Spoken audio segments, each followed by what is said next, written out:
Hola, buenas tardes, noches. Soy Ezequiel y estamos nuevamente en una clase de teoría de algoritmos 1. En este caso, la segunda y última clase de algoritmos randomizados. Sí, estuvimos viendo un poquito la clase pasada de algunos algoritmos que inherentemente utilizan el azar para tomar decisiones y hoy vamos a hacer lo mismo en otros casos, en otras aplicaciones. Va a aparecer alguna relación, alguna conexión con la clase anterior y vamos a estar viendo temas que incluso se conectan con materias futuras, como quien dice. Bueno, entonces, empezamos sencillito. El segundo tema grande, diría, que tiene este tema. El anterior fue todo lo que fue selección y quicksort. Y este es el segundo tema grande de algoritmos randomizados, que es diccionarios y hashing. Vamos a ver. Tenemos el problema del diccionario, digamos, le llamamos así, que existe un gran universo U de elementos, y aprovecho de decir que esto naturalmente tuvieron que haberlo visto en Algoritmos 2, y les acompaña por toda la vida, seguro, realizar búsquedas veloces en un hash, les ayuda en multiplicidad de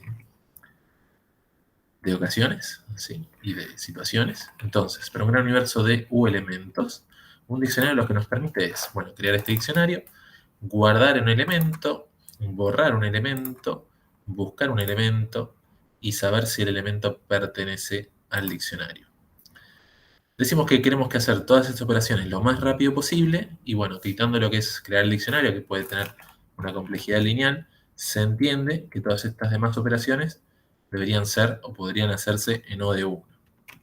¿Sí? Eso es lo que vieron en Algoritmos 2, ¿sí? Que puede existir este diccionario y gracias a algunas magias que quizás no controlamos de todas formas en Algoritmos 2, o la función de hashing, como dice hashing, nos permite hacer todas estas operaciones en O de 1. F. No, no pasa nada, no se preocupen. No vamos a ver nada. Eh, hoy sobrevivimos, no pasa nada. Cosa que siempre se pudo hacer para un universo de n elementos, ¿sí? Esto, si tenemos una cantidad limitada de elementos n, normalmente aprovechamos y lo hacíamos con un arreglo de n posiciones, ¿sí? Si decimos, bueno, necesitas representar un grafo, querés saber si un vértice en el grafo existe o no existe, podés tener un grafo representado con n elementos en n posiciones de un arreglo, nombrándolos de 0 a n-1, y de esa forma poder identificar si un vértice está en el grafo por su nombre, buscar ese vértice, ver los adyacentes, etc. Si lo más rápido posible acceder a la posición donde está ese vértice, siempre se puede hacer con arreglos. El problema es que el universo U es muy grande, entonces, si quisiéramos tener un arreglo con la capacidad de representar todos los elementos del universo U, bien podría no estar en memoria, no entrar, no ser práctico, ocupar mucho espacio, etc. Entonces, necesitamos otra forma de atacarlo y esa forma de resolver ese problema era utilizando diccionarios y funciones de hashing. Entonces, sí. Resuelven este problema mediante una función que transforma el elemento U a un valor numérico, ¿sí? Pasa de dominio, digamos, esa función empieza en cualquier elemento del universo y la convierte en un numerito que nos ayude a indexar una posición en un arreglo, lo que sería la tabla de hashing, ¿sí? Y esta función se llama función de hashing. Idealmente esta función de hashing tiene que cumplir ciertas prioridades para ayudarnos a funcionar de la mejor manera. Vamos a ver un poquito cómo funciona. Entonces, tenemos el universo, se convierte en posiciones de 0 a n-1 para indexar toda la tabla de hash. Y estaría buenísimo que para cualquier par de elementos U y B, el H de U sea distinto de H de B, porque si no, tenemos lo que se conoce como una colisión. Ahora, como sabemos que el universo de elementos U es muy grande, naturalmente evitar colisiones es imposible a menos que el valor de n sea mayor o igual al valor de la cantidad de elementos que hay en el universo. Entonces, sabemos que las colisiones ocurrirán, lo que nos gustaría es que las colisiones ocurran lo menos probablemente posible, ¿sí? Queremos evitar que las colisiones se den muy seguido, ¿sí? Nuestras funciones de hashing entonces deberían distribuir los elementos del universo U de la mejor manera posible en las n posiciones de nuestra tabla. Cosa que, en un caso ideal, si tengo que guardar n elementos en la tabla de hash, nuestra función de hash ordenadamente los va poniendo en posiciones distintas y logra que no haya colisión. eso para n elementos, si nos centramos en un subuniverso de n elementos dentro de ese universo U. Bien. Lo malo es que no siempre eso se puede lograr, ¿sí? Porque, por ejemplo, para cualquier subuniverso de este universo, o un universo de tamaño n cuadrado, ¿sí? Supongamos que el universo tiene tamaño n cuadrado, ¿sí? Podríamos decir, no podemos guardar los n cuadrados elementos en memoria, vamos a quedarnos solamente con n posiciones en memoria. De esos n cuadrados elementos, en principio existen n elementos que coinciden en el valor de la función de hashing, por lo tanto, creando colisión para todos ellos y haciendo que nuestra tabla de hashing tenga una complejidad de O de n para cada evaluación de búsquedas, pertenece, etc. ¿Sí? Entonces, en principio, digamos, si alguien ve mi función de hashing y dice, bueno, déjame ver qué elementos te voy a hacer guardar en esta función de hashing. Agarra, hace cálculos matemáticos y dice, mira, estos son los n elementos que vas a utilizar en tu tabla de hash. ¿Sí? Esa persona, ese adversario, podría decir, bueno, mira, te voy a elegir los n elementos para que justo todos caigan en el mismo valor de función de hashing y te generen n colisiones y por lo tanto tu hash funcione igual de mal que lo que funcionaría, por ejemplo, una lista enlazada. ¿Sí? Es un hash abierto, una lista enlazada, porque todos los elementos caen en esa lista, en esa posición que se forma una lista enlazada, y si es un hash cerrado, todos los elementos caen en la misma posición y tu función de probing haría que se choque contra otros n-1 elementos hasta que encuentra el elemento correcto. ¿Sí? Entonces, acá tenemos este problema, ¿sí? Que para cualquier universo relativamente pequeño, porque n cuadrado de elementos, voy a decir, capaz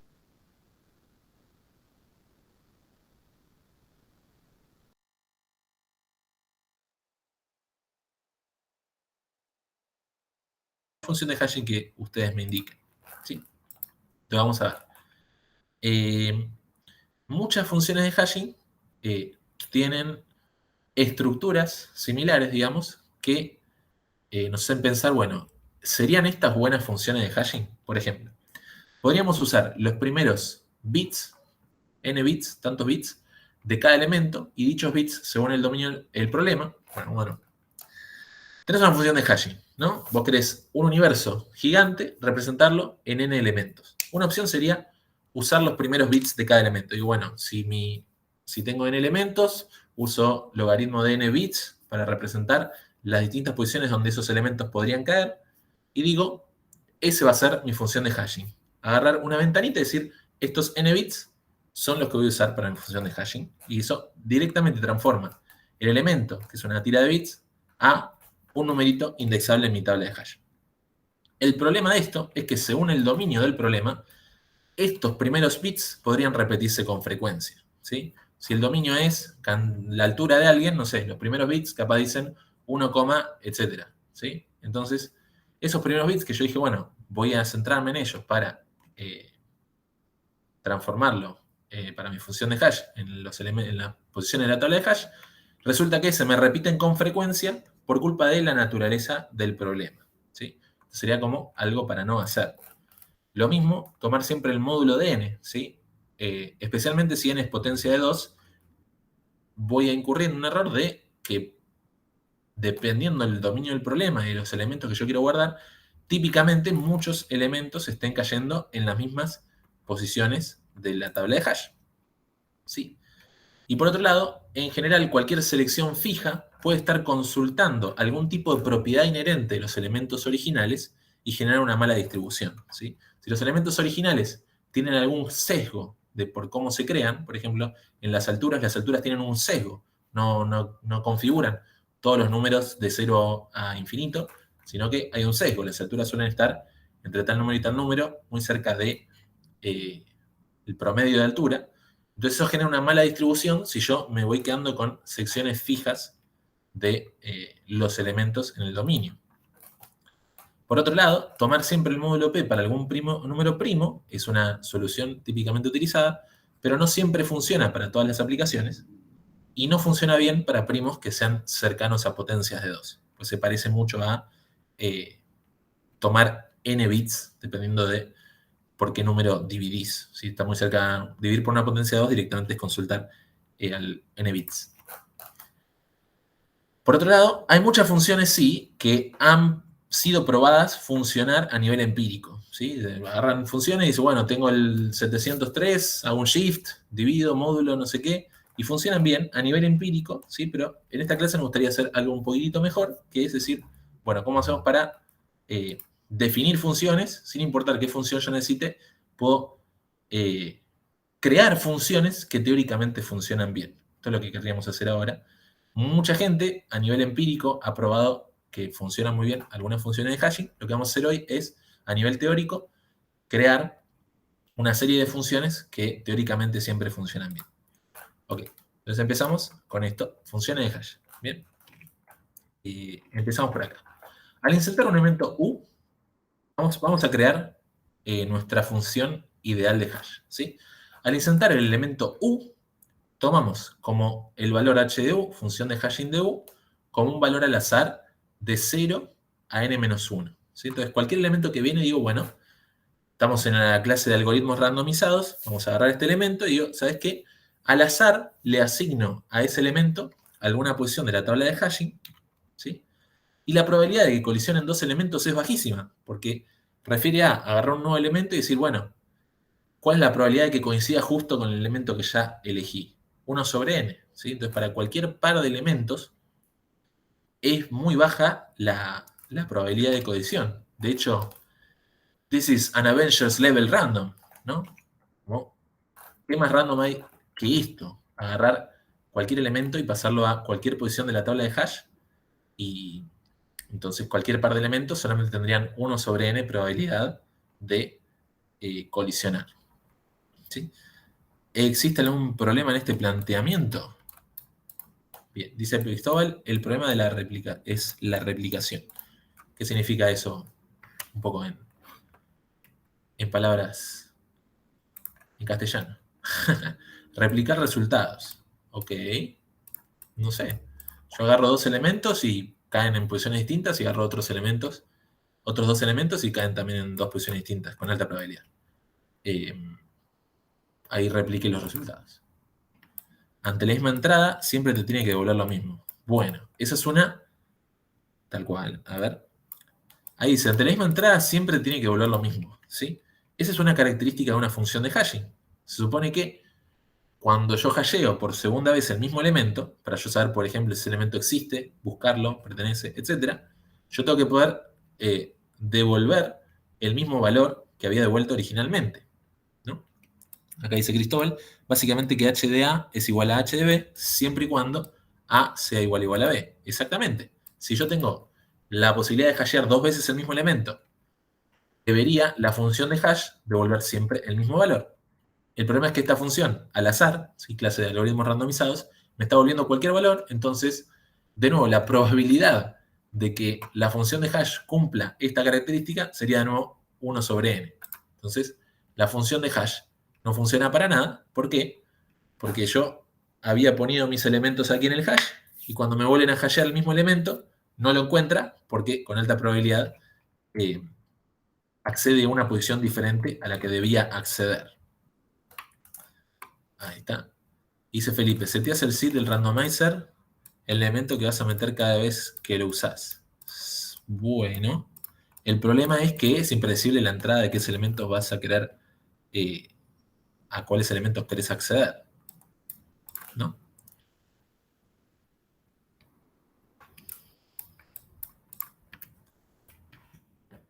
Esto es un problema, esto no funciona. Entonces vamos a aplicar otro esquema. Por ejemplo, vamos a lo siguiente. Supongamos que tenemos lo que se conoce como clase de funciones de hash, ¿sí? Una clase de funciones es una serie de funciones que se definen de forma muy similar, entonces todas se comportan muy parecido, pero dependiendo de ciertos parámetros tenés una u otra función. ¿Sí? Entonces, en este caso, la clase de funciones va a ser esta h, ¿sí? Una serie de funciones que podrían existir, y lo que vamos a hacer es tomar al azar una de esas funciones, de las muchas que haya en esa clase de funciones. ¿Qué propiedades nos gustaría que cumpla esta clase de funciones? Están definidas a nivel teórica y es, Para cualquier par de elementos U de B, U y B, ¿sí? En el universo, la probabilidad de colisión sea como mucho 1 sobre n. ¿Sí? Entonces, sin importar qué par de elementos tomo, para cualquier función de hash dentro de la clase de funciones, la probabilidad sea bastante baja, ¿sí? Casi lo más bajo que podemos demostrar que sea, que es 1 sobre n. ¿Sí?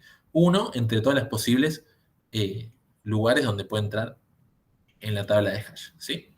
Si nuestras funciones dentro de esta clase de funciones cumplen esta característica, se dice que la clase es universal. ¿Sí? Entonces la universalidad de la clase refiere a que, tomando cualquier función de hash dentro de esa clase, si imagínense la clase como una bolsa de funciones, agarra una función cualquiera, la probabilidad de que esa función para cualquier elemento U y B colisione es como mucho 1 sobre n. ¿Sí? Esa es como la propiedad de universalidad. ¿Sí? Y por otro lado, nos gustaría que esta función h pueda ser representada de forma compacta y podemos calcular el valor de h de u de manera eficiente. ¿Sí? Imagínense lo siguiente, en un par de diapositivas habíamos visto esto. ¿Sí? ¿Qué podríamos hacer para resolver este problema de seleccionar valores al azar?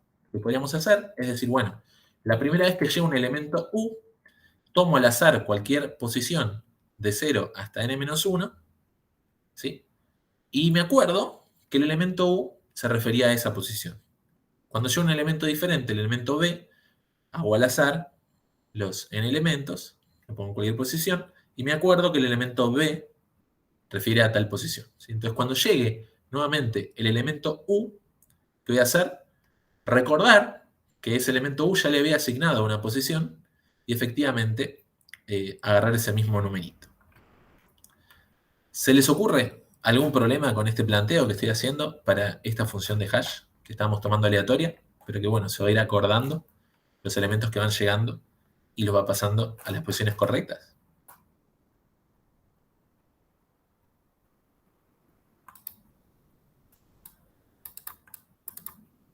Y dice Cristóbal que para memorizar en O de 1 es básicamente indispensable tener una tabla de hash. ¿Sí? Literalmente, hacer este planteamiento, donde yo me voy recordando los elementos, no es eficiente, no funciona porque, digamos, refiere exactamente al mismo problema, es una dependencia circular. Quiero tener una función de hash que funcione bien y para eso necesito poder guardar los elementos en una tabla de hash. ¿Sí? Estoy convirtiendo el problema que quería resolver en el problema que quería resolver y en ningún momento resolviendo el problema. Entonces, eso no va a poder ser. Y esa es como un poquito la segunda propiedad que tiene estas clases de funciones de hashing, y es que la función oye pueda ser representada de forma compacta y podamos calcular el valor de h de u de manera eficiente. ¿Sí? Si yo necesito para calcular el valor de h de u acceder a un hash, pero que en realidad como no tengo resuelto el problema del hash, no va a ser eficiente o no va a ser compacta esa resolución, vuelvo al mismo problema que tenía antes y no puedo resolver ninguno de los dos. ¿Sí? Por eso, esta solución de randomización no nos va a servir, sino vamos a tener que encontrar una diferente. En el ejemplo anterior, no cumplimos con esta segunda propiedad, necesitamos un hash para poder guardar la función de hash. Bien. Entonces, empezamos a suponer cosas. Si la clase es universal, las funciones h dentro de la clase cumplen la siguiente propiedad. ¿Sí? Vamos a ir viendo. Supongamos que construimos una clase de funciones de hash universal. Entonces yo agarro una función h y dice que para cualquier set S en U de tamaño hasta n, sería esperable que la cantidad de elementos en S que colisionen un elemento U sea a lo sumo 1. ¿Sí? Esto, si ya cursaron probabilidad, se entiende un poquitito más, pero imagínense que, de nuevo, para cualquier par de elementos, la probabilidad de que colisionen es 1 sobre n. ¿Sí? Entonces, el número esperable de veces en el que colisionan dos elementos es 1 sobre n. Si repetimos este proceso para n elementos, nos queda por la sumatoria de las expectativas de esperanza, ¿sí? Con la linealidad de la sumatoria de la esperanza, sumamos n veces el término 1 sobre n. Por lo tanto, meter esos n elementos dentro de nuestro hash de tamaño n tiene una cantidad esperada de colisiones de 1. ¿Sí? Pueden ser más, pueden ser menos, pero la cantidad esperada es 1. ¿Sí? Que es bastante bueno. ¿Sí? Bueno, ahí está. La esperanza de todos estos eventos que ocurran es la probabilidad de que uno ocurra. Esto una vez, si lo sumamos para todos los elementos, ¿sí? Le sumamos esa expectativa para todos los elementos, sale multiplicando el tamaño del set, que dijimos que el tamaño del set era hasta n, entonces esto es menor o igual a 1. ¿Sí? N por 1 sobre n es acotado por 1. ¿Sí? La esperanza de que dos elementos colisionen en una cantidad de un set que sea hasta n. ¿Sí? Eso estaría funcionando bastante bien, esta función dentro de la clase universal. Todavía no tenemos ni idea de cómo crear una clase universal de funciones de hashing, pero por lo menos estamos viendo que esas funciones que esperamos poder crear funcionan bien. Ok, empecemos a entonces diseñar una clase universal. ¿Cómo hacemos para que esto exista y que yo pueda sacar una función cualquiera y guardando n elementos, la probabilidad de que esos elementos colisionen tengo una expectativa de colisionar una sola vez? O sea, fantástico, colisionar re poquito. Bueno, estos son los pasos para construir una clase universal de funciones de hashing. Vamos a buscar un número primo que tenga un valor similar al valor de n como tamaño de la tabla de hash. ¿Sí? Entonces, esto se puede hacer, digamos, no entró en esta clase, pero hay test de primabilidad que nos permiten fijarnos si un número es primo o si no es primo, tratando de que este primo no sea muy parecido a un tamaño de 2 a la n y tratando de que el primo sea un valor muy similar a este n. Hay forma de hacerlo, podemos testear números primos, podemos tener una tabla tabulada con posibles primos para utilizar para ajustar según el tamaño de n, ¿sí? Hasta ahí, supongamos ya conseguimos el número primo p, ¿sí? Y también vamos a ponerle nombre a todas las funciones que pueden existir dentro de la clase universal, ¿sí? Como esa clase universal es una bolsa llena de funciones, yo tengo que poder agarrar una función y decir, esta función se llama Pepito. En vez de Pepito, le vamos a poner de nombre, se identifica como el vector de elementos A, A1, A2, todo hasta AR. ¿Sí? Entonces, este vector tiene R elementos, donde cada posición de ese vector tiene algún número entre 0 y P. ¿Sí? Entonces, acabo de crear, digamos, ¿cómo es? P a la R posibles funciones de hashing que están dentro de la bolsa. Yo agarro una y la reconozca por el valor que tienen a 1 es tanto, un número del 0 hasta P, el valor que tiene a 2 es tanto, otro número de 0 hasta P, y así. Para cada uno de esos elementos, fíjense que cada posición de este vector puede tener un P valores, ¿sí? Y hay R posiciones, entonces P elevado a la R elementos tiene mi clase universal de funciones de hashing. ¿Sí? De esa manera las voy a identificar para poder agarrar una, ponerle el nombre y manipularla, utilizarla. ¿Sí? Entonces, si nuestro universo es de n elementos, nos vamos a asegurar que R sea muy parecido al logaritmo de n sobre el logaritmo de n, tomando un conjunto de bits en cada uno. ¿Sí?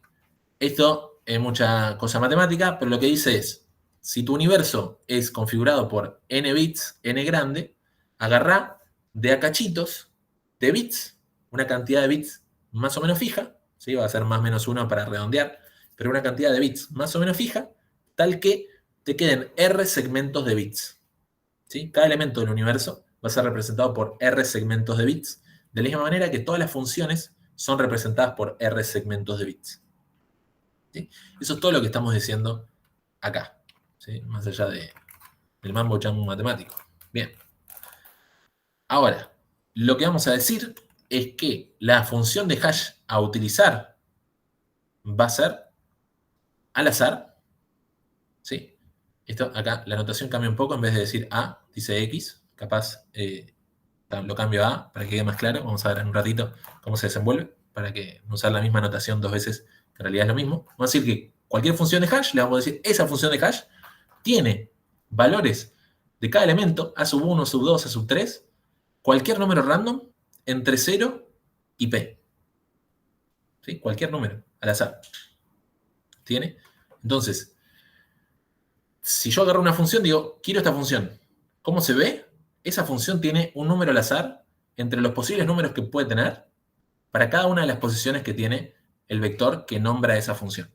¿Sí? Esa es la forma de agarrar al azar cualquier función de la clase de funciones. Quiero cualquier función. Bueno, tenés que construir el vector de R elementos, donde cada elemento tiene en su posición un numerito entre 0 y P. Al azar lo vas a hacer. Bienvenidos a la clase de algoritmos randomizados. ¿Sí?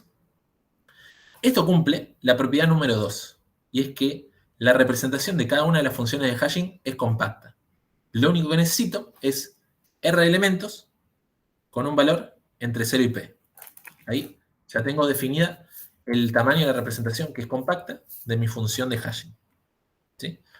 Y vamos a ver, por cómo vamos a calcular la función de hashing, que también es eficiente de calcular. ¿Sí? Esta es la forma de calcular las funciones de hashing. ¿Sí? Que acá, nuevamente, vamos a rápidamente... Ah, ahí está, ya entendí. Vamos a definir la función de hash para un vector. Esto va a tener que ser reescrito, no queda del todo claro. ¿Sí? Pero lo que sí quiero que tengan en cuenta es que... Ahí está. Vamos a definir el valor de f de hash para un vector x, tanto. Ahí está.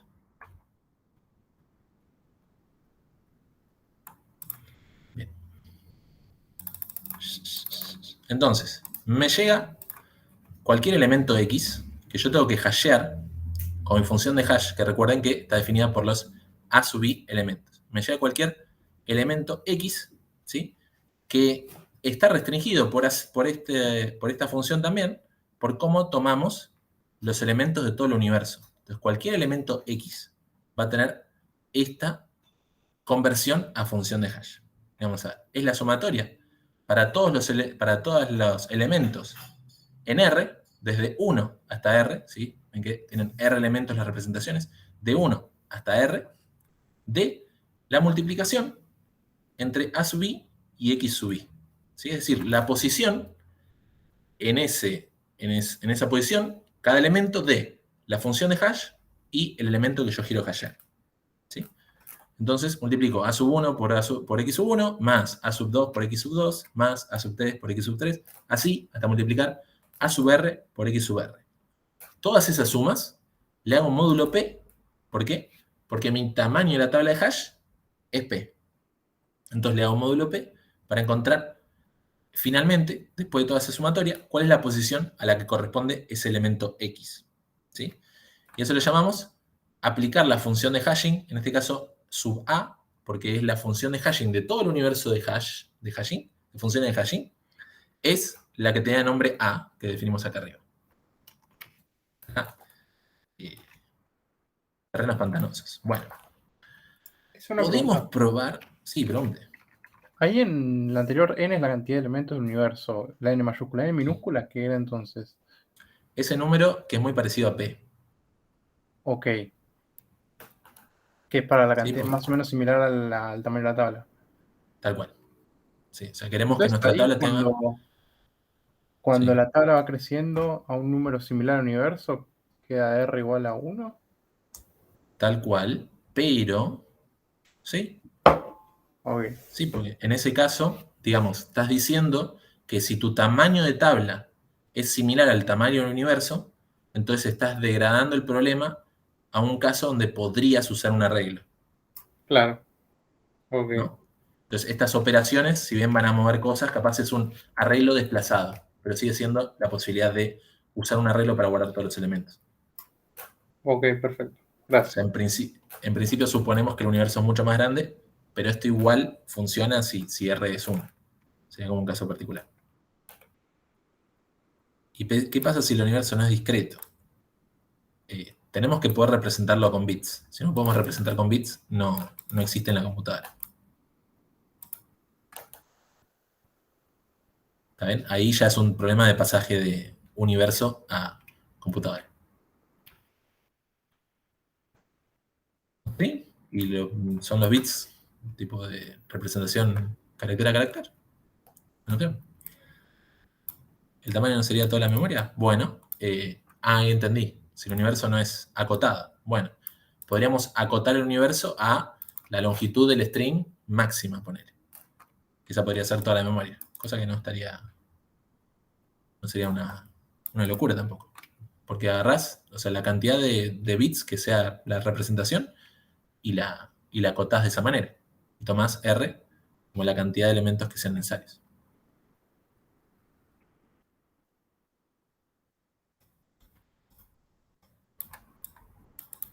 Naturalmente, cada quien se fijará su dominio, preguntará, ¿tiene sentido que mi universo sea un string de tamaño 1.000.000? Seguramente no. Y acotan en función de cuál es el dominio.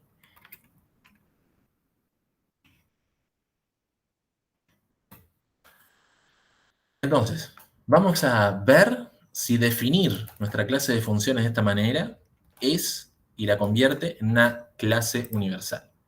¿Sí? ¿Qué tendríamos que hacer? Tendríamos que agarrar cualquier par de elementos x e y probar que la colisión entre ese cualquier par de elementos x e y tiene una probabilidad no mayor que 1 sobre p. Entonces, agarramos el elemento x, lo representamos con todas sus subposiciones x1, x2 hasta xr, y hablamos el elemento y lo representamos con i1, i2, ir. ¿Sí? La probabilidad de que hashear x y hashear y debería ser menor o igual a 1 sobre p. Entonces vamos a verlo.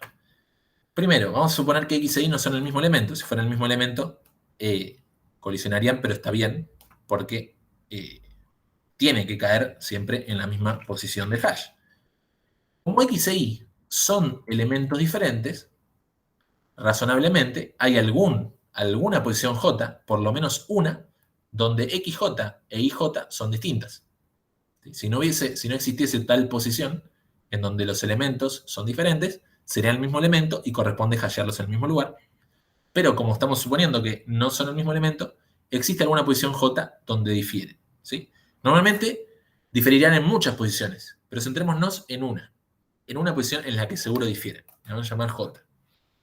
Por otro lado, nuestra selección de función de hash h requiere seleccionar cada uno de los valores de a sub 1 a a sub r.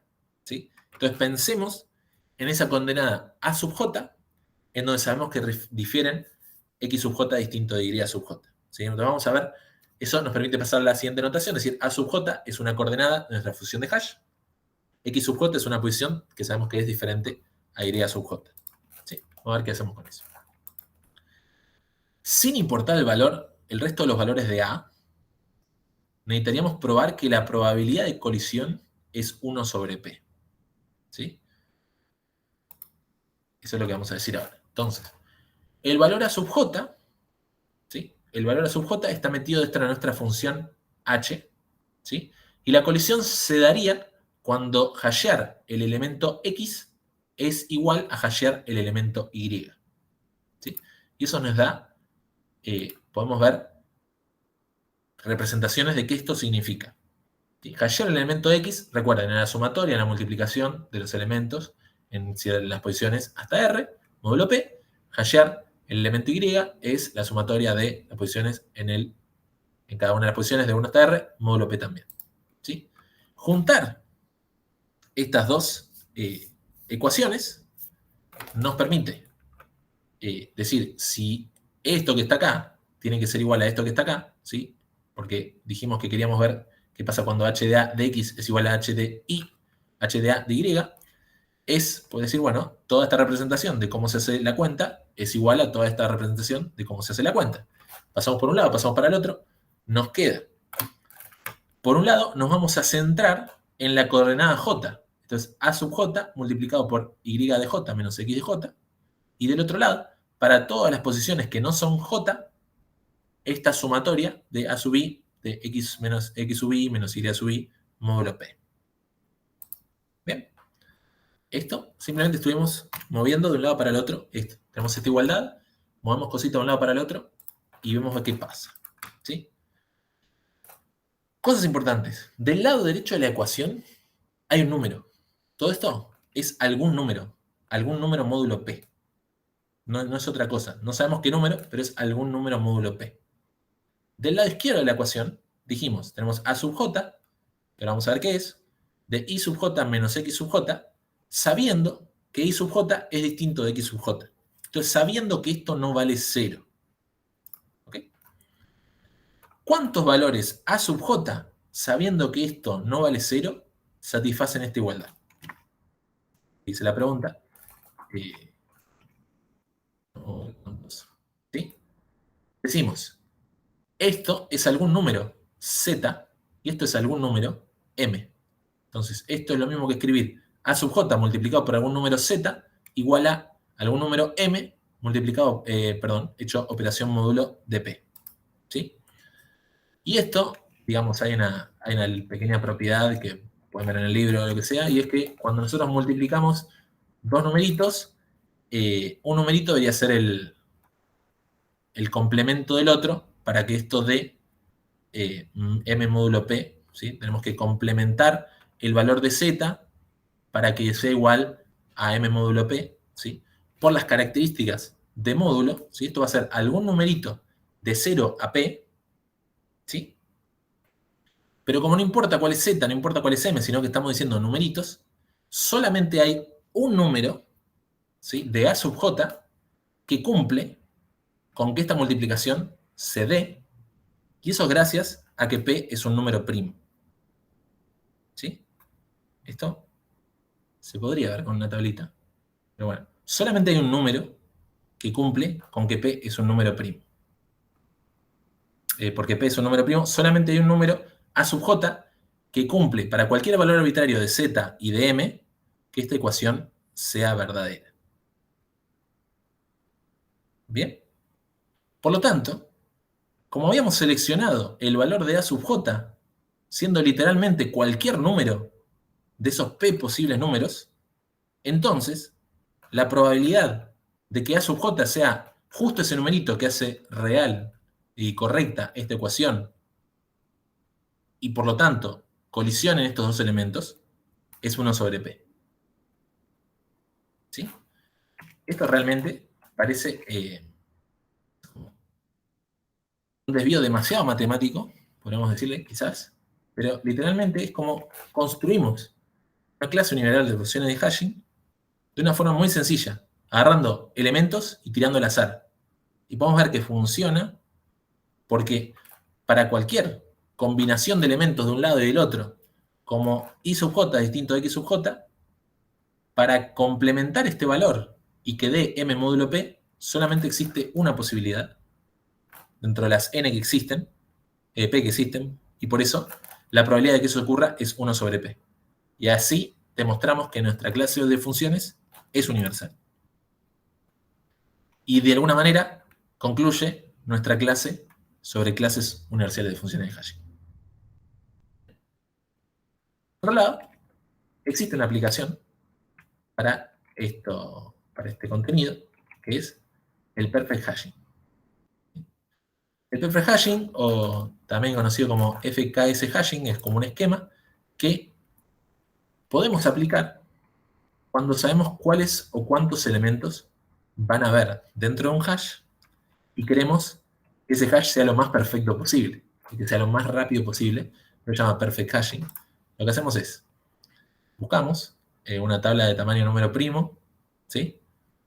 Y nos aseguramos de que sea una función de hashing con probabilidad de colisión 1 sobre m, 1 sobre n, ¿sí? En particular 1 sobre p, como acabamos de ver, pero en general es 1 sobre n. Lo que pasa es que acá podría ser cualquier clase universal y sucede que acabamos de ver una forma de crear clases universales. Entonces, vamos a tomar cualquier función de hashing de esa clase universal, ¿sí? Y como sabemos cuáles o cuántos elementos habrán, ¿sí?, podemos ver cuáles son los elementos que colisionan en alguna posición. Y para los elementos que colisionan en esa posición, vamos a crear una nueva subtabla de hash. Uy, ¿qué función de hashing le ponemos? Puede ser cualquiera. Tenemos toda una clase universal de funciones de hashing. Para esa subtabla de hash, agarramos otra función de hash para la cual esos elementos no colisionen. ¿Sí? Y habiendo tantas funciones de hashing, siempre puedo agarrar alguna donde esos elementos que están colisionando no colisionen. ¿Sí? Siempre y cuando esa nueva subtabla de hash tenga tamaño n cuadrado. ¿Sí? Estamos usando un montón de espacio, pero estamos haciendo que esto sea perfecto. ¿Sí? Para esta nueva subtabla de hash se usa cualquier función de la clase universal que cumpla que no genere colisiones para las n sub i elementos. ¿Sí? Y al tomar cualquier función al azar de la clase, la cantidad esperada de colisiones es un medio. ¿Sí? O sea, la cantidad esperada de colisiones es incluso menor que 1. Es esperable que no, no colisionen de ninguna manera. Es muy baja la cantidad esperada de colisiones en nuestra nueva función de tabla de hash. Por lo tanto, encontraremos una función adecuada para estos n sub i elementos muy rápido. ¿Sí? De todas formas, esta subtabla de hash tiene tamaño solamente n sub i cuadrado. No n, el tamaño total, sino n sub i, la cantidad de elementos que efectivamente colisionaron. ¿Sí? Por lo tanto, estas tablas muy grandes, en realidad, no son tan grandes. Capaz si colisionaron 3 elementos, esta tabla tiene tamaño 9. ¿Sí? Lo bueno es que, como tengo mi clase de funciones universales y me dicen que la cantidad esperada de colisiones es un medio, puedo ir a probar con una. A ver, ¿colisionan estos elementos? No, perfecto, me lo quedo. Uy, justo colisionaron. Bueno, agarro otra función al azar de esa clase universal de funciones y me la guardo. Digo, esta posición en el hash utiliza esta función universal de toda la clase universal. ¿Sí? Y se puede probar que el espacio utilizado es aproximadamente 2 veces n. ¿Sí? Es decir, que es O de n. ¿Sí? Si bien estamos creando subtablas de tamaño n cuadrado, es n sub i cuadrado. Son tamaños más pequeños. ¿Sí? Y como todo tiene originalmente probabilidad de colisión 1 sobre p, y después baja probabilidad de colisión, un medio, no, perdón, cantidad esperada de colisión muy baja, un medio, ¿sí? Es menor que 1, lo que habíamos visto al principio de la clase.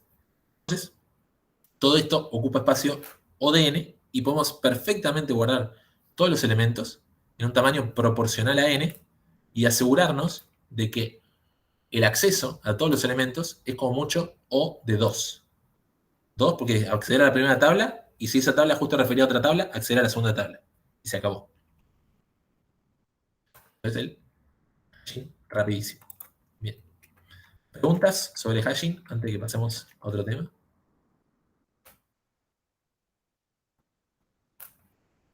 ¿Está bien? Nico. Felipe. ¿Dónde ocurre la aleatoriedad? Cuando vos agarrás una función de hashing de la clase universal, lo que estás diciendo para todos los elementos de 1 hasta R, tirás al azar cuánto vale A sub I. Entonces estás R veces, tirás al azar un valor de 0 a P. Ahí, cuando seleccionás la función. Exactamente. ¿Y por qué es replicable? Porque una vez que agarraste la función correcta, la guardás en memoria. ¿Está bien? Ocupa menos de ODN la función.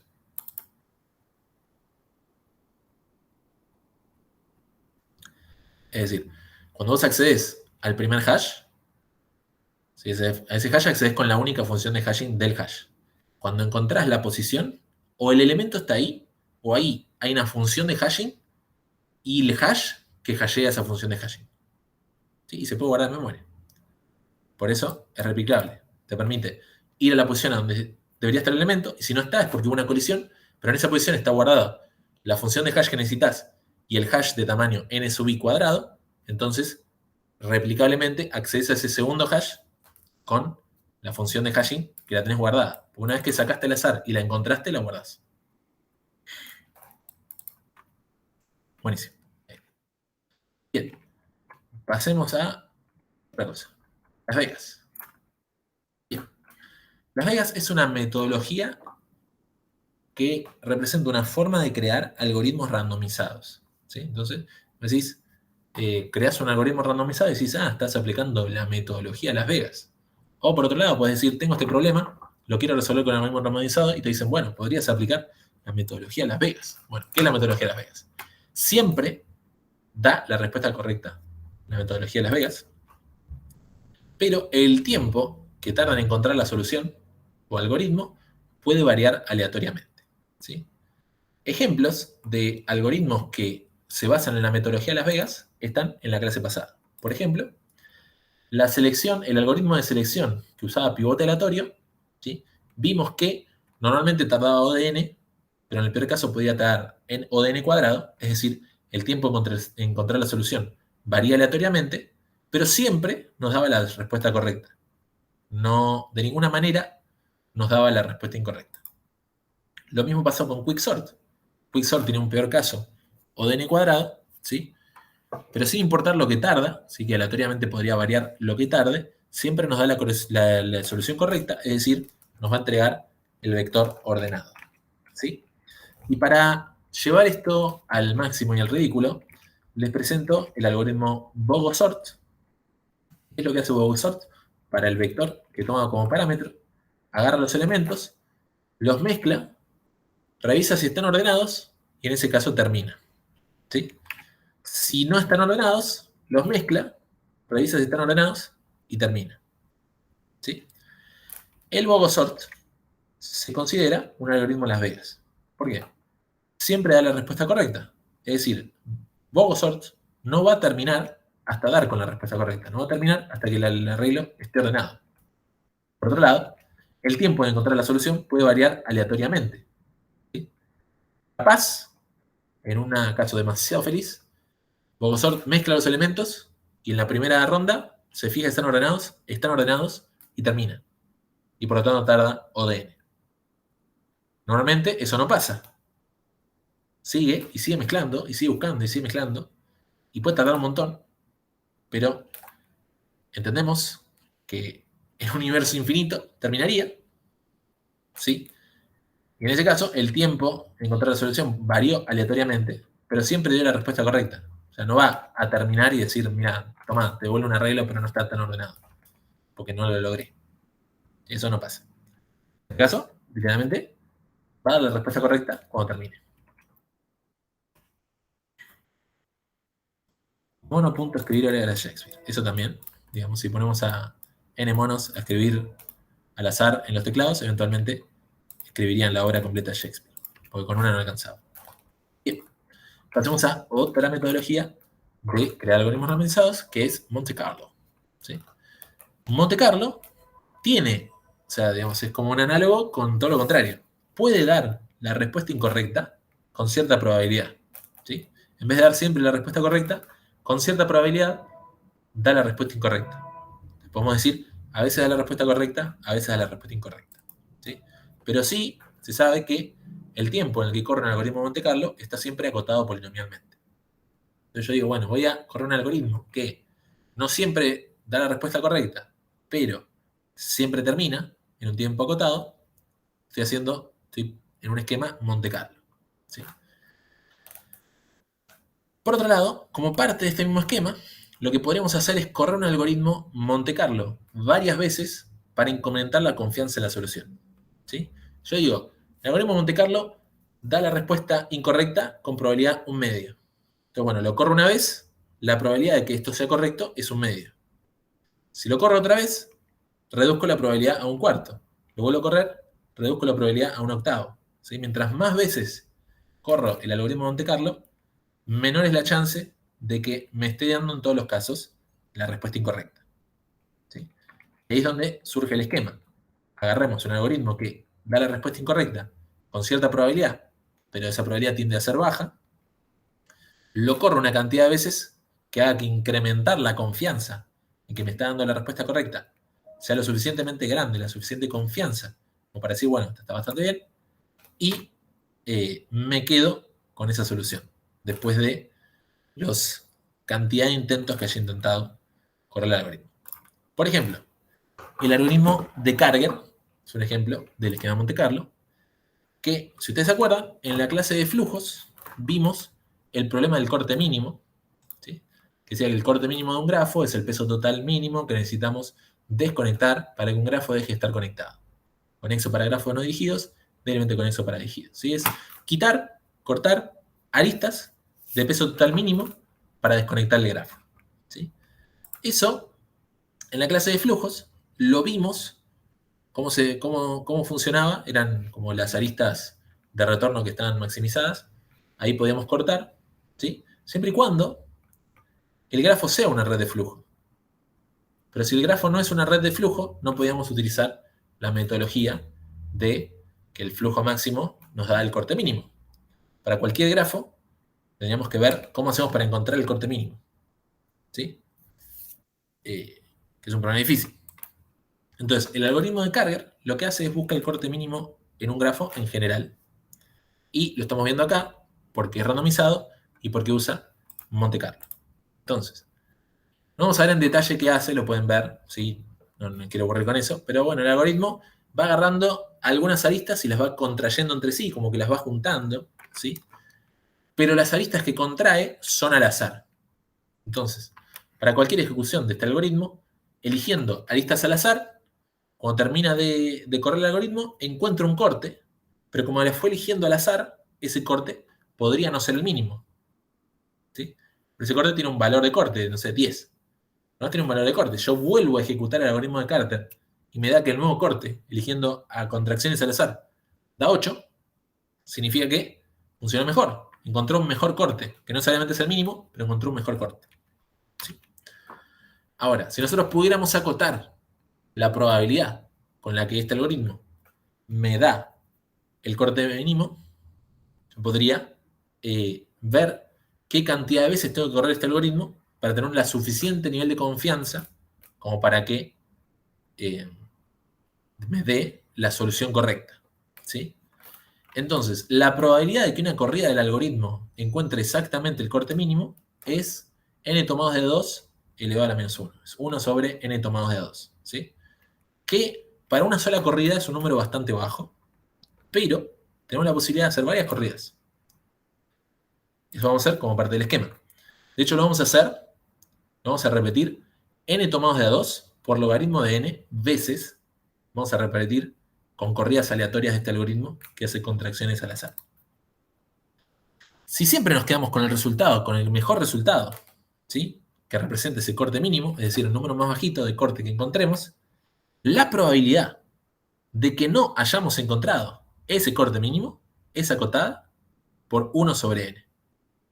Entonces, fíjense, si bien tenemos que repetir el algoritmo varias veces, ¿sí? Es bastante probable que en alguna de esas corridas me dé la solución correcta. ¿Sí?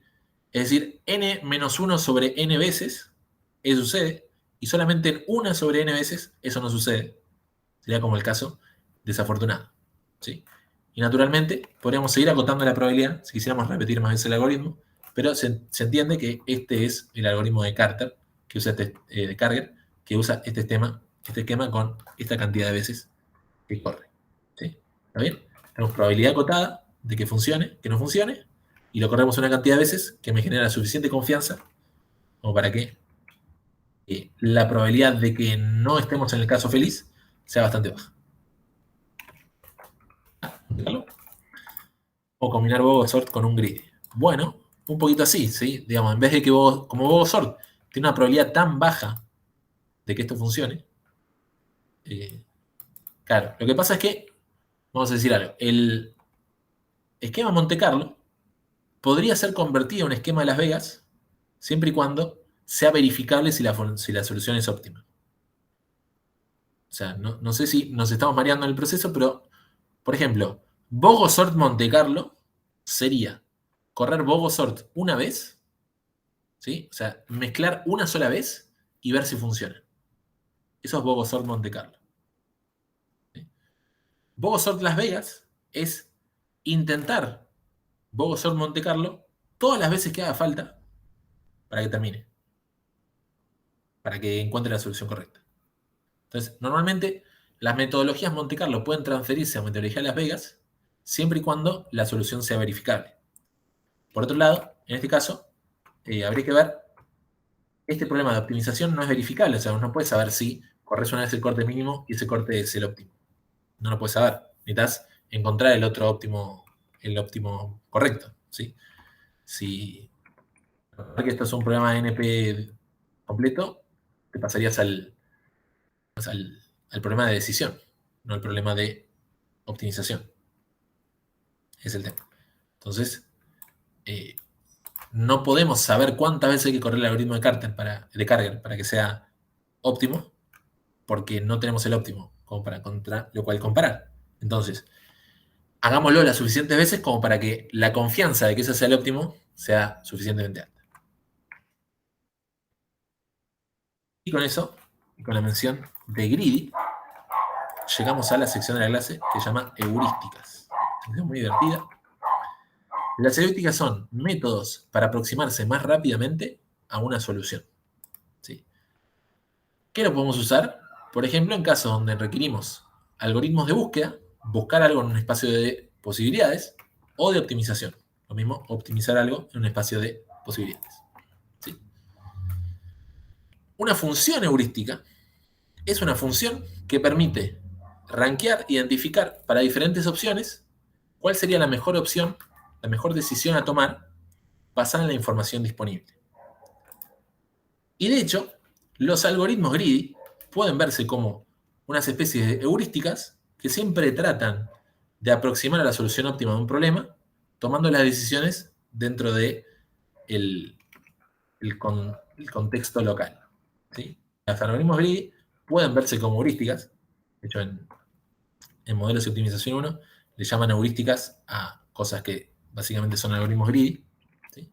Entonces, un algoritmo greedy puede tener como heurística ir en cierta dirección para tratar de encontrar la solución correcta. Por ejemplo, en el problema de la mochila greedy, nuestra heurística era guardar primero los elementos con una mejor función valor sobre peso. ¿Sí?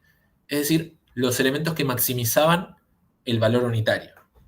Esta función valor sobre peso sería una función heurística, y la heurística del algoritmo greedy, el problema de la mochila, es siempre tratar de guardar los elementos que maximizan esta función valor sobre peso. Entonces, ahora que sabemos lo que son las heurísticas, vamos a ver un algoritmo que utiliza las funciones de heurística, que es el algoritmo A estrella. El algoritmo de estrella se podría ver como una extensión del algoritmo de Dijkstra. ¿Sí? Entonces, le doy un momento para que se posicionen mentalmente en el algoritmo de Dijkstra, qué es, para qué sirve, si ustedes lo quieren decir en voz alta.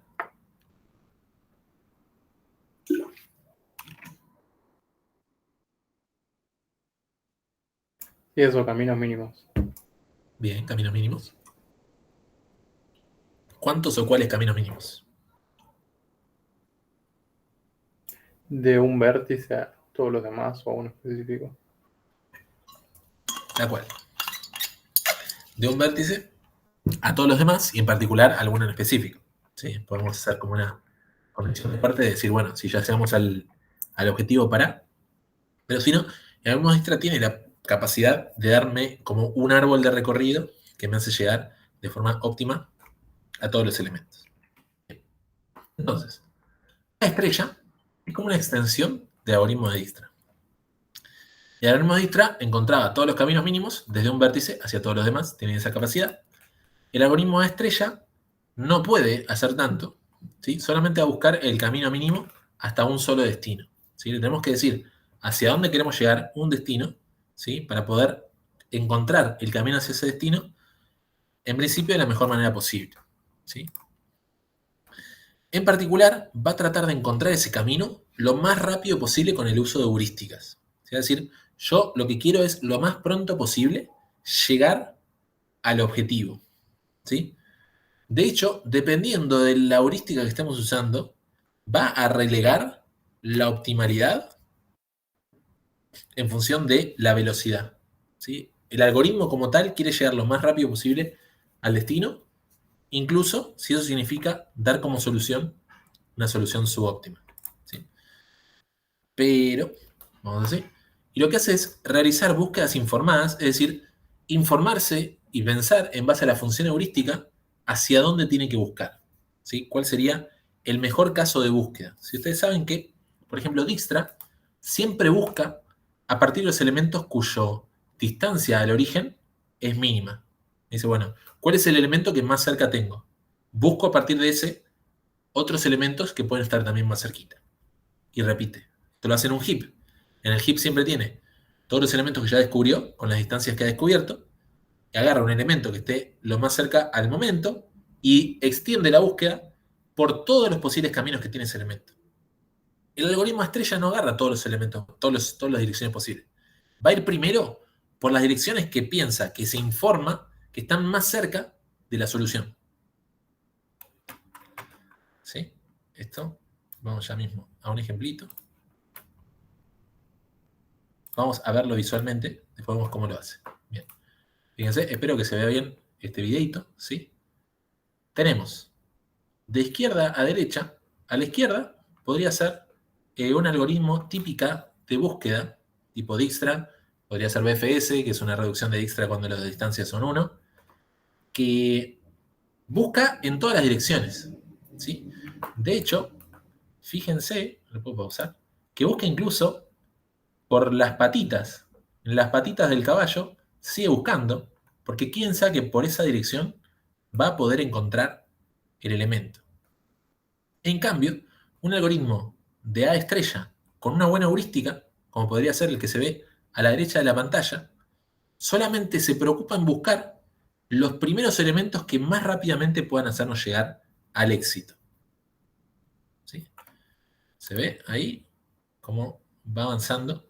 Digamos, mientras más predominancia le estamos dando a la función heurística, más enfocada es la búsqueda para llegar hasta nuestro objetivo. Vamos a hacer, uy, acá está el dibujito. ¿Sí? Ven que a la izquierda busca en todos lados, incluso se va hacia las patas, donde realmente, digamos, sí, tiene sentido buscar según Dijkstra porque las patitas están a una dirección menor o igual que el destino, ¿sí? Pero usando la lógica, entre comillas, sabemos que para ese lado no debería estar la solución o no la deberíamos encontrar tan pronto porque nos estamos alejando del objetivo al que queremos ir. Tratemos de enfocarnos e ir en la dirección al objetivo que queremos ir. Y eso se logra con la función de heurística. En este caso, capaz la función heurística me dice qué tan lejos estoy del lugar a donde quiero ir. ¿Sí? Y eso, seguramente en este dibujito, están usando la distancia euclidiana, es decir, la menor distancia entre dos puntos. Entonces, cuando yo estoy por acá, digo, bueno, pero vamos a buscar en la dirección en la que está el objetivo. No voy a buscar hacia la derecha o hacia la izquierda porque no tiene sentido buscar en esas direcciones antes de buscar en la que entiendo que más me acerca al objetivo que quiero llegar. ¿Sí? Entonces, primero voy a buscar en las direcciones en las que entiendo que está el objetivo al que quiero llegar. ¿Cómo se construye el algoritmo en ese sentido? Se empieza por el vértice de origen, ¿sí? Y va a evaluar las posibilidades que tiene hacia dónde avanzar, pero primero va a avanzar y a buscar en la dirección que sea la que tiene mejores posibilidades de dar un buen resultado según la heurística. Entonces presentamos la función HDN, la función heurística, es como un costo estimado de cuánto me va a costar llegar hasta el vértice de destino. En el ejemplo recién del caballo, una buena heurística es la distancia euclidia. Digo, bueno, si voy hacia esa dirección, seguramente llegue, o sea, entre comillas, la distancia mínima sería esperable que sea yendo, digamos, poniendo mi vector en el sentido y dirección de donde está mi objetivo. Y por eso busca de una forma tan enfocada hacia donde quiere ir. En particular, se va a elegir el camino que minimice una suma, que es Gn, que es la distancia ya calculada hasta el elemento n, y Hdn, que es la distancia heurística hacia el objetivo, hacia el destino. ¿Sí? Gdn toma como punto el origen, Hdn toma como punto el destino. Y es una de las razones por las cuales A estrella solamente puede ir hacia un destino, porque tiene que saber esa heurística, estimarla en la dirección del destino. No puede tener varios destinos, porque se rompería el algoritmo. Bien. De esa manera va a mantener en el heap los diferentes nodos, los diferentes vértices que va encontrando como posibles de analizar, y siempre continúa la búsqueda por el que mejor le dé esta función, GDN más HDN. El valor de cada vértice se ve ahora compuesto por la distancia que costó llegar a este elemento y una heurística de lo que se entiende que costaría llegar al elemento objetivo. ¿Sí? En particular, la heurística, el valor de la función heurística del destino debería ser 0. O sea, ¿cuánto me cuesta ir desde el destino al destino? Debería ser 0. Entonces, cuando desencolo el destino del hit, encontré ese camino, que fue el mejor que encontré en función de las distancias configuradas y la heurística que estoy aplicando. Bien. Si la heurística es admisible, el camino encontrado será óptimo. Bueno, vamos a ver otro dibujito. ¿Sí? Fíjense, la heurística me está diciendo, vayamos en esta dirección. No tiene sentido buscar hacia los costados, que es como haría un Dijkstra, porque el objetivo debería estar para allá. Pero pucha, justo hay una pared. Entonces, ahí sí, cuando evaluó todos los posibles caminos, que eran lo más directos posibles hasta el objetivo, que eran los que chocan contra esta pared, ahí sí se empieza a abrir para los costados antes de encontrar un camino alternativo que le va mejor según la heurística. Ahora, si ustedes ven los colorcitos que estamos mostrando, son una representación del valor de la función heurística. Fíjense que el valor de la función heurística más cerca da colores verdes, colores más cálidos, más claritos, y más fríos, no sé. Bueno, y se acerca, ¿cómo semáforo? Y se acerca al rojo, acá, donde la función heurística da valores muy, muy altos. Nos queda todavía muy lejos el lugar al que queremos ir. Y siempre se está tratando de buscar, pero empezando por los lugares que minimizan esa heurística, además de la distancia del origen. Entonces, ahí está. ¿Sí? Ve, busca, tipo dice, tipo, che, vamos a buscar por acá, es lo más cerca, y tumba. Chocamos contra la pared. Entonces vamos a buscar por los costados, vamos a seguir buscando, abriéndonos, a ver por dónde no nos chocamos por la pared. ¿Sí? Y ahí, cuando encuentra un camino alternativo que esquiva la pared, ya al toque, solamente busca por estos caminos. No tiene sentido buscar del lado izquierdo, porque serían un poco más alejados respecto de la función a la que queremos acceder lo más rápido posible. ¿Bien? Creo que con esos dos dibujitos, gráficamente, quedan muy lindos. No entiendo cómo sabe a cuál ir el algoritmo. A ver, dame un segundito. Caminos mínimos. A estrella sirve para llorar en taller. Sí, posiblemente se aplica en taller. Yo lo usé. Pero ¿qué gracia tiene si ya no da el camino mínimo en algunos casos? Ah, bueno, ahora vamos a ver la gracia. Bien. No entiendo cómo sabe a cuál ir el algoritmo. Bueno, el algoritmo siempre va al valor que minimiza esa sumatoria GDN más HDN. GDN es la distancia desde el origen hasta el nodo y HDN es la estimación heurística desde ese nodo al destino. ¿Sí? Entonces, Claro, pero esa heurística, tipo, no es algo que, no sé cómo decirlo. Tipo, tomamos una de internet, o es algo que nosotros tendríamos que programar en tal caso. O sea, bueno, ¿cómo claro. programar? Uy, me retrae. ¿Me entendiste? Sí, perfecto. Eh, Va a depender de nuestra aplicación, es verdad. Porque, por ejemplo, en estos dos dibujos, en estos dos ejemplos que vimos, las heurísticas son las típicas distancias euclidianas. Por lo tanto, siempre como que toma el camino mínimo, toma como la dirección más directa para llegar al objetivo. ¿Sí? Entonces, en ese caso, la heurística sería fácil de escribir, sería, bueno, tenemos dos puntos, esos puntos son representados con un vector, saco la distancia vectorial entre ellos. ¿Sí? Entonces, sí, recae en mí la responsabilidad de escribir las funciones heurísticas, pero muchas veces esas heurísticas son eh, bastante obvias respecto al dominio del problema. ¿Sí? Por otro lado, lo que quería mostrar esta representación del caballo es que también nos podemos adecuar en función de el nivel de magnitud que queremos que tome de importancia la heurística respecto del dominio original. ¿Sí? Hacia la derecha estamos viendo un valor de heurística que es predominante sobre el dominio original, entonces siempre busca súper directo. Y hacia la izquierda, más hacia la izquierda, podemos pensar que el dominio original es más predominante que la heurística, capaz la heurística es la misma multiplicada por 0,5, por decir algo, entonces se abre un poco a buscar entre lugares más cerca del origen, porque en esa sumatoria minimización importa un poquito más que el valor GDN que el valor HDN. En cambio, si agarro el valor HN y lo multiplico por 10, es mucho más importante la heurística que el valor original. Y ahí puedo como parametrizar un poco qué tanto me gustaría que mi función se abra, busque a lo ancho o a lo mínimo, si es un Dijkstra. Si a lo ancho pienso, pues si pienso en un BFS, suponiendo que los pesos valen todos 1, más o menos vamos a estar buscando a lo ancho hasta encontrar el objetivo, ¿sí? Asumiendo que todos los pesos son 1, ¿sí? Y de este lado, como que me importa tanto la heurística que no estoy buscando tanto hacia los costados. Entonces siempre estoy como minimizando el valor de nuestra heurística. ¿Sí? Eso un poquito llega a responder. Digamos, el algoritmo en sí, una vez que yo le digo cuál es la heurística, lo sabe hacer por, digamos, cómo está definido el algoritmo y el heap. Digo, bueno, meto en el heap las cosas que podría evaluar y siempre evalúa la que mejor valor le da en función a GDN más HDN, siendo GDN la distancia al origen y HDN lo proyectado hacia el destino. ¿Sí? Incluso la heurística puede priorizar cierto tipo de morfología de camino encontrado. Por ejemplo, ¿sí? Ahora vamos a ver un par de heurísticas posibles con, a ver, el ejemplito.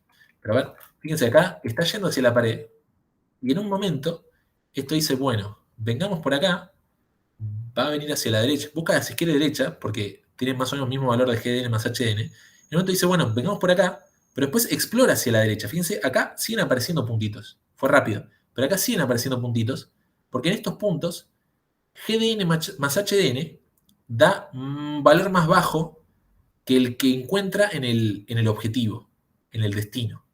¿Sí? Acá siguen apareciendo puntitos, porque dice, bueno, capaz está para acá, porque GDN más HDN está dando menor acá que lo que da por acá. Entonces sigue avanzando por acá. Algunos puntitos ahí se agregaron. ¿Bien? Porque no es que sabe de forma mágica, sino que siempre trata de minimizar esa sumatoria. ¿Sí? Y la función heurística la vamos a elegir en función de qué queremos respecto de cómo es el dominio del problema y qué es lo que nos gustaría respecto a la solución. ¿Sí? Si queremos una solución más directa, si queremos una solución más fiel, ¿no? Y de hecho, ahí Tayel incluso llegó a mencionar el hecho de que no siempre dan el resultado óptimo.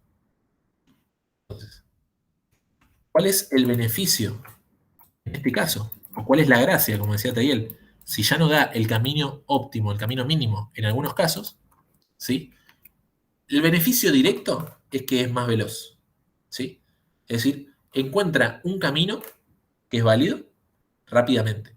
¿Sí? Mientras Dijkstra estaría buscando para los costados, se va, se va. Este dice, no, yo ya sé en qué dirección más o menos tengo que ir y la encuentra de forma más rápida. ¿Sí? Entonces, esa es como la ventaja de un A estrella con respecto a un Dijkstra. Por otro lado, podemos saber en qué casos el algoritmo, además de rápido, es óptimo. ¿Sí? Y eso es siempre y cuando la heurística sea admisible. ¿Sí? Una heurística es admisible si nunca sobreestima el costo entre dos vértices. Por ejemplo, en este caso, la heurística es admisible. Porque dice, bueno, mira, seguramente el mejor camino de acá hasta acá es yendo completamente recto. ¿No? Nunca sobreestima la distancia que debe haber. ¿Sí? De hecho, la subestimó. Pensó que iba a existir un camino recto, directo, desde acá hasta acá, pero en realidad había una pared. Entonces, subestimó la distancia, cosa que no está mal, sigue siendo admisible, pero para que sea admisible, nunca debes sobreestimar el costo entre dos vértices. ¿Sí? Y un poquito la racionalización de por qué esto funciona es porque siempre que A estrella haya completado un camino real hasta el destino, en ese último caso en el que desencoló del heap y encontró ese destino, ese camino debió haber sido mejor que un camino alternativo con esta heurística optimista que subestima, en todo caso subestima, pero nunca sobreestima el costo hacia el destino. Bien. Por lo tanto, al desencolar el destino, que en una heurística admisible HDN es 0, se termina el algoritmo y en ese caso, esto igual se hace una racionalización nada más, la prueba existe, pero no la vamos a hacer acá. A estrella, además de ser rápido, es óptimo.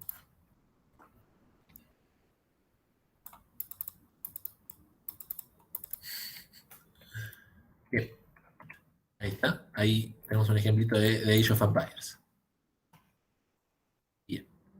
Heurísticas posibles. ¿Sí? Vamos a ver un par de heurísticas que, como se usan mucho, las muestro. No vamos a detenernos mucho en esto, pero, por ejemplo, le digo al taxista que me diga más o menos cuánta distancia hay al destino que yo quiero llegar.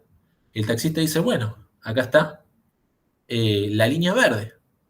Yo me aseguro de que todas las casas y edificios me metan un túnel por el que el auto pueda pasar y gracias a la distancia verde sé exactamente cuál es la distancia que hay entre donde estamos y donde queremos llegar.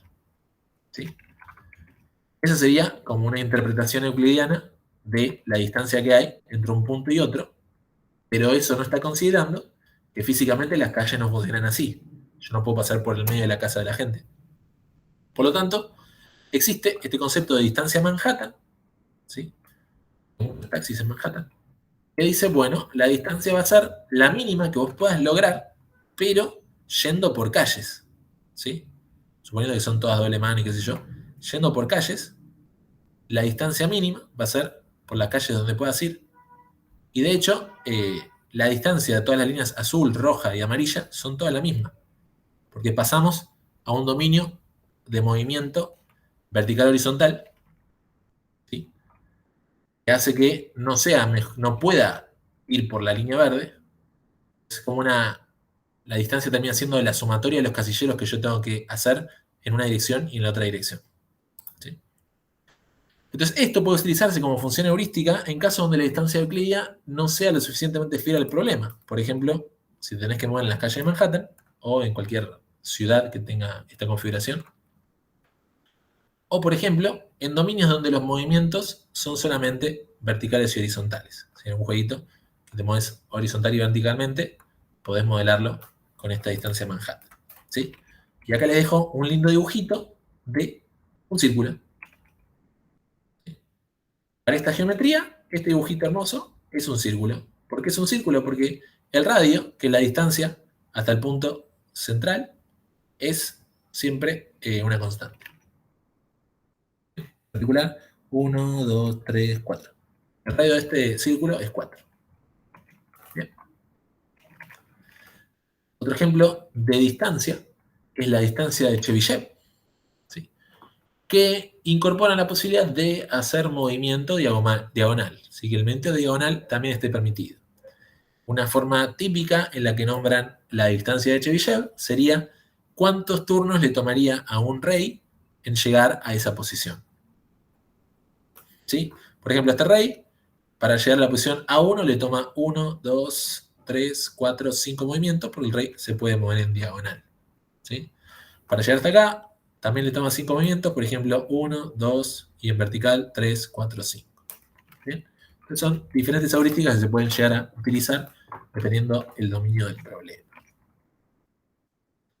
Vamos. Divertida la clase fue de las heurísticas. Ahora, vamos a ver no tan divertido. Pero por suerte, esta clase va a ser cortita, ya casi estamos. El problema de Chebyshev es que las unidades pueden zigzaguear. Jajaja.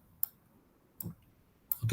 Pero igual vas a buscar ¿cómo es? El camino óptimo en función de lo que te cueste hacer esos movimientos. ¿Sí?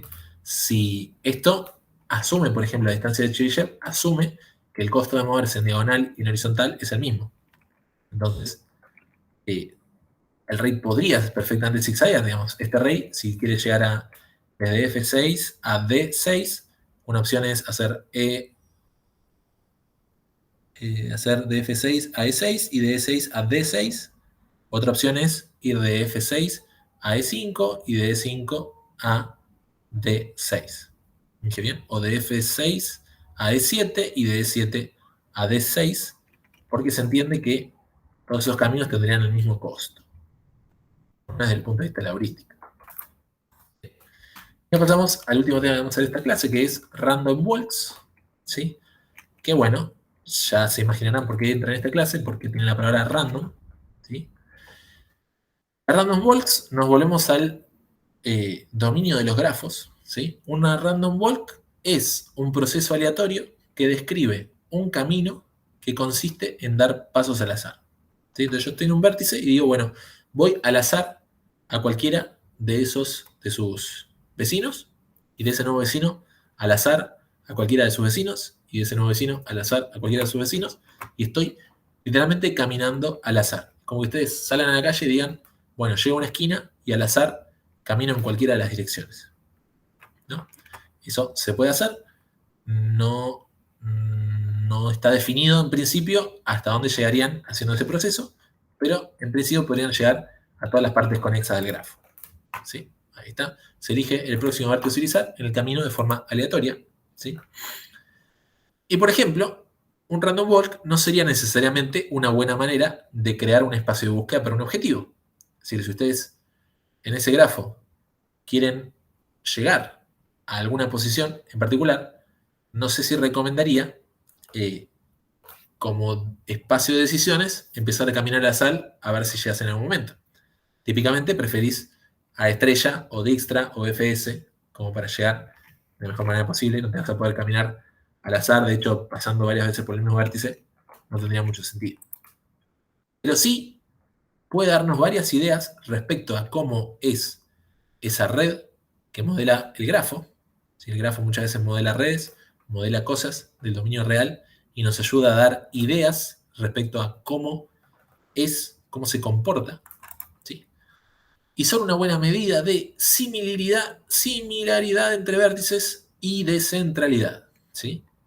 Y acá nos vamos a meter en estos dos conceptos, similaridad y centralidad. De todas maneras, lo vamos a cubrir de forma leve, de forma por la superficie, pero sí pueden buscar que hay una materia de redes sociales en la FIBA. Este cuatrimestre no se dio, pero podría llegar a darse en algún cuatrimestre en el futuro. Cuando se dio, la dio Martín y quedaron los videos grabados en un canal que se llama Redes Sociales FIBA. Entonces lo pueden buscar si tienen ganas de ver cómo se vería una materia de redes sociales. Bien, entonces lo primero que vamos a ver es lo que se conoce como embeddings, ¿sí? Un embedding es agarrar un grafo y decir, bueno, para cada vértice lo convierto en un vector, ¿sí? ¿Por qué? Porque, bueno, trabajar con vectores es fácil, tipo, los puedo sumar, los puedo multiplicar, puedo hacer cosas, ¿no? Entonces, hay gente que se le ocurre agarrar grafos y pasarlos a vectores, porque los vectores se pueden manipular de ciertas maneras como para hacer cosas. No sé, si tengo un vector, lo puedo, eh, qué sé yo, representar en el plano y ver, por ejemplo, qué vértices están más cerca que otros y decir, bueno, deben ser comunidades, por ejemplo, ¿sí? Comunidades en una red social. Es una opción, ¿sí? Entonces, para eso necesitamos modelar esos vectores modelar esos vértices en un vector de dimensional, ¿sí? Y en particular, decir si estos vectores son similares en este embedding, nos gustaría que signifique eso, que son eh, similares entre los nodos en la red, ¿sí? Entonces, Randombox lo que hace es ayudarnos a crear estos embeddings, ¿sí? De manera que se cumpla esta propiedad. Que si dos vectores en el embedding son similares, entonces los nodos en la red son similares entre sí. ¿Cómo lo hace? Vamos a pasar un poco por encima la notación, pero la idea para crear estos embeddings es decir, bueno, si estos dos vectores son más o menos similares, lo que vamos a hacer es que esa medida de la similaridad sea parecida a la probabilidad de que U y B ocurran juntos en un random walk, ¿sí? Naturalmente, los vértices más cercanos, los vértices más similares, van a tener mayor probabilidad de ocurrir juntos en un random walk que simplemente arrancar por algún lugar y empezar a caminar. Si dos vértices suelen repetirse, significa que deben estar bastante cerca, deben ser bastante similares. Si dos vértices no suelen repetirse, deben estar bastante distantes y deben ser bastante diferentes. Entonces, haciendo random walks, podemos estimar esa probabilidad y asegurarnos de crear los diferentes embeddings de forma acorde a esa probabilidad, ¿sí? ¿Qué hacemos? Empezamos a hacer random walks desde el vértice U y vemos en esas caminatas al azar cuántas veces aparece el vértice B. Lo hacemos para cualquier par de vértices en la red y tenemos lo que sería una medida de similaridad entre los diferentes elementos. Sabiendo eso, y acá hay un poquito matemática, coseno del ángulo, no sé qué, agarramos embeddings que se parezcan, que construyamos para que se parezcan al nivel de similaridad que hemos estimado a nivel probabilidad con las diferentes random walks. Naturalmente, mientras más random walks hago, más probabilidad hay que esa similaridad sea mejor, ¿sí? Más cercana a la realidad. ¿Sí? Y ahí dice, pero ¿por qué random walks? ¿Por qué? Porque son cosas muy simples de programar.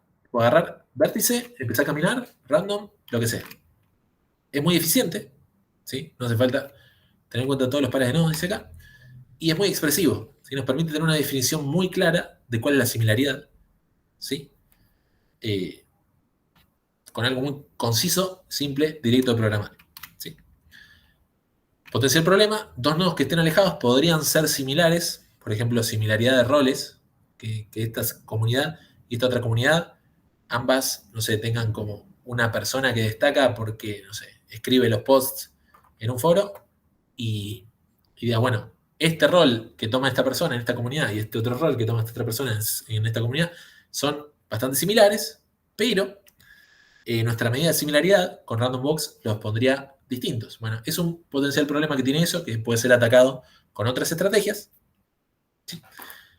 Pero en particular, hasta acá, lo que vimos con Random Box nos ayuda lo suficiente como para expresar muchas características de similaridad en estos grafos. Bien. Hasta ahí, similaridad. Entonces, centralidad. Centralidad es una medida de qué tan importante, qué tan influyente es un vértice, qué tan central es dentro de la red. Vamos a ver. Dependiendo de la red, eso va a depender de la red y va a depender o de la aplicación que se le quiere dar, qué es la centralidad. Y de hecho, no hay una única forma de medir la centralidad, ¿sí? Y si ven las clases de redes sociales o cursan la materia, van a ver algunas de estas, seguramente algunas fueron nombradas. Si vieron algoritmos 2, por ejemplo, un vértice es más central si su grado es más alto, grado de entrada, grado de salida. Hay medidas de centralidad por proximidad. Hay medidas de centralidad basadas en caminos, que es un poquito lo que vamos a estar viendo ahora.